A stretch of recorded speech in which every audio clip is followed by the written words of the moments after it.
Bonjour à toutes et bonjour à tous, très chères auditrices, très chers auditeurs. Bienvenue pour le prochain épisode de cette petite playlist sur les trous noirs pour les nuls. On va commencer de suite avec l'épisode numéro 3, donc la formation des trous noirs. Et sans plus attendre, nous commençons avec l'introduction. Aujourd'hui, on va voir donc comment se forment les trous noirs. Et c'est un peu comme le destin final des plus grandes étoiles de l'univers. Alors, comment une étoile qui brille pendant des millions d'années finit-elle par devenir un trou noir? Ou des milliards d'années? Les étapes de la vie d'une étoile. Une étoile, en fait, c'est une énorme boule de gaz, principalement de l'hydrogène et de l'hélium, qui brûle grâce à des réactions nucléaires. Pendant des millions, voire des milliards d'années, une étoile continue de briller en consommant son carburant. Mais un jour, l'étoile commence à manquer de ce carburant. Et à ce moment-là, elle ne peut plus maintenir sa forme. Et les forces internes qui luttent contre la gravité s'affaiblissent.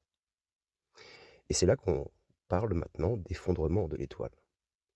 Quand une étoile géante brûle tout son hydrogène et son hélium, eh bien, elle s'effondre sur elle-même. C'est un peu comme si tu dégonflais un ballon, mais en beaucoup plus dramatique. L'étoile s'effondre si fortement que son noyau devient extrêmement dense. Si cette étoile est suffisamment massive, donc à peu près environ 20 fois la masse de notre Soleil, ou plus, eh bien, elle va former un trou noir. Alors comment se forme le trou noir? Eh bien, quand l'étoile s'effondre, son noyau devient si compact que la gravité, à cet endroit, devient extrêmement puissante. Et ce processus crée ce que l'on appelle un trou noir. À partir de ce moment, rien, même la lumière, ne peut s'échapper de ce trou noir. Alors ça nous amène à parler de types de trous noirs.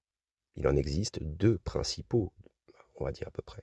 Il y a les trous noirs stellaires, ce sont ceux qui se forment après l'effondrement d'une étoile géante, et vous avez les trous noirs supermassifs.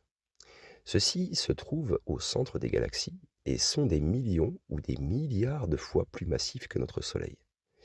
Et leur formation est encore un mystère, mais ils sont peut-être le résultat de la fusion de plusieurs petits trous noirs ou de l'effondrement direct d'un nuage de gaz géant. Bien sûr, vous avez les épisodes dans la playlist sur les trous noirs, celle qui est très complète, où vous avez toutes les théories et bien plus de détails.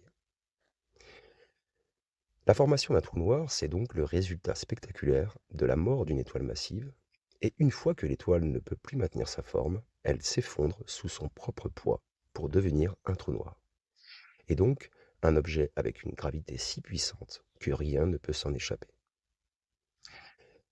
Dans le prochain épisode, on va explorer comment les scientifiques détectent ces fameux trous noirs invisibles. J'espère qu'en tout cas ça vous a plu. N'hésitez pas à liker, à vous abonner.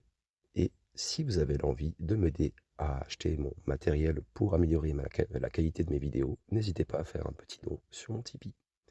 Prenez soin de vous, très belle journée, très belle soirée. Ciao.